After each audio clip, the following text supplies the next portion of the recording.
সকাল থেকে মাথার মধ্যে ঘুরপাক খায়। চিন্তায় ভালোই লাগে না, কি রান্না করব, আজকে কি রান্না করা যায়।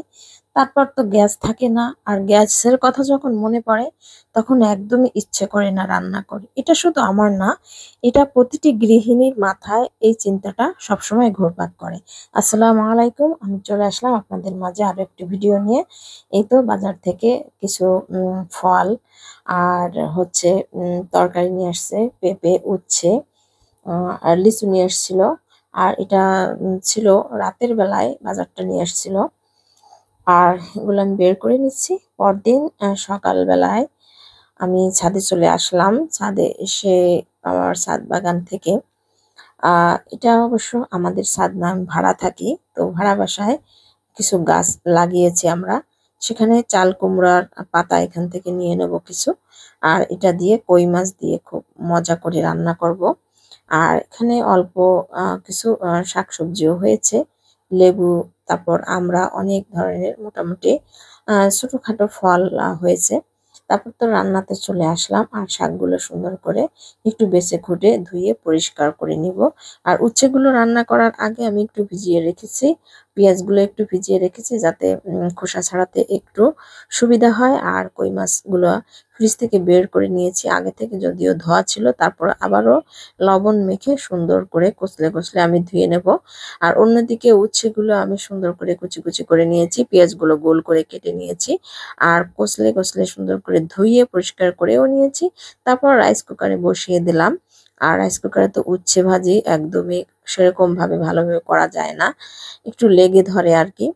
আর গ্যাস থাকলে হয়তো ননস্টিকের যে কোনো কড়াইয়ে খুব সুন্দর করে ভাজি করে নেওয়া যেত। আর যাই হোক, রাইস কুকারে যে কোনো ভাজাভাজি করতে হলে একটু পানি দিতে হয়। পানি ছাড়া রাইস কুকারে কোনো রান্না, বিশেষ করে কোনো ভাজাভাজি করাই যায় না। তারপর ফাইনালি উচ্ছে ভাজিটা করা হয়ে গিয়েছে, আর কালারটা চেঞ্জ হয়ে গিয়েছে। উচ্ছে ভাজির উচ্ছে অথবা করলা যে কোনো কিছুর কালার যদি সবুজ না থাকে আমার কাছে একদমই ভালো লাগে না।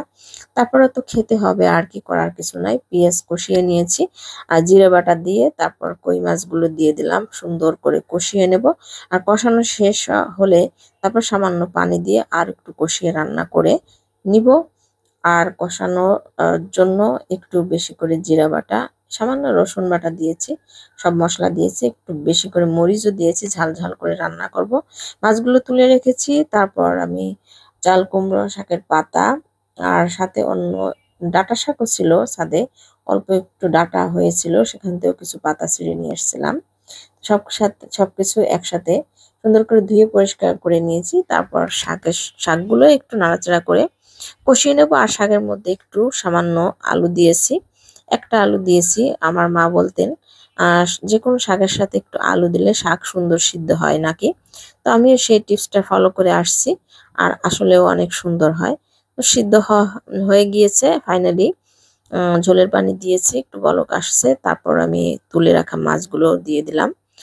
আর একটু সুন্দর করে রান্না করে নিব বলক আসলে। আর একটু সামান্য শুকিয়ে আসলে তারপরে আমি ঝোলটা নামিয়ে নেব। ফাইনালি আমার রান্নাটাও কমপ্লিট। দারুণ মজার হয়েছিল। কই মাছ চাল কুমড়ো দিয়ে একটা মজার ঝোল রান্না করেছিলাম।